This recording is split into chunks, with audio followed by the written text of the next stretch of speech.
What's up, y'all? It's Chris here to give some predictions for UFC 157 going down this weekend, of course. Solid card on paper, the main event, or the main card, I guess you would say. Not the most blockbuster, but still looking forward to it. As far as the main card, real quick, LeVar Johnson, first round stoppage over Brendan Schaub, that's my opinion.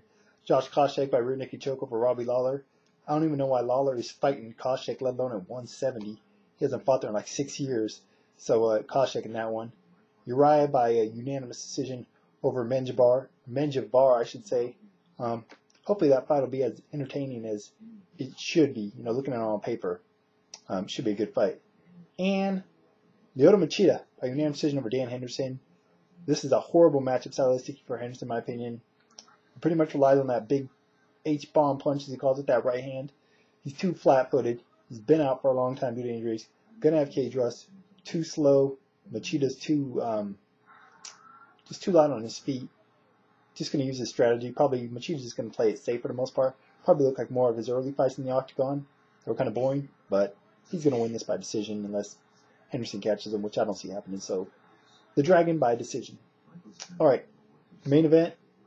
UFC Women's Bantamweight Champion, first ever UFC Women's Champion, and first ever woman to fight in the UFC. Ronda Rousey defending her title against Liz Carmouche. As we all know, Rousey's 6-0 thus far. All wins by armbar, all in the first round, although they were all in the first minute until her second to last fight against Miesha Tate, but she still got the job done in under one round. As for Carmouche, she's coming off a couple wins.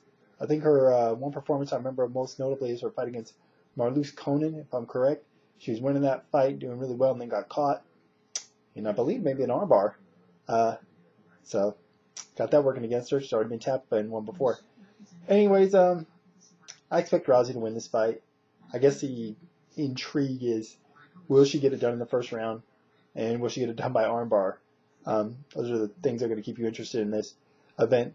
However, I'd be curious to see what happens if by chance, I don't think it's going to happen, but how bad it will look for the UFC if Rousey loses, considering all the promo. They pretty much only are having women in the UFC because of Ronda Rousey. If she wasn't around, women still wouldn't be fighting in the octagon, in my opinion. So, if by chance she happens to lose, that's going to be a huge burst to their bubble.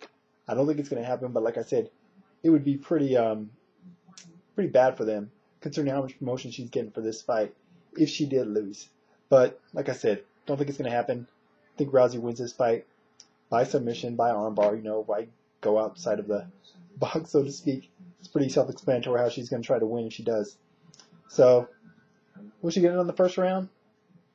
Sure. Why not? If not, I don't think it goes any later than the second.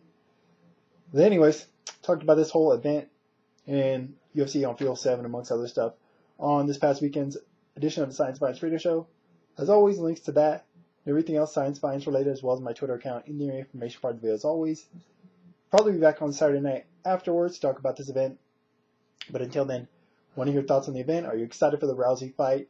What do you think about Machida Henderson? Think Henderson has a chance? And any other fights or thoughts in general? That's it for now. Till next time, I'm out.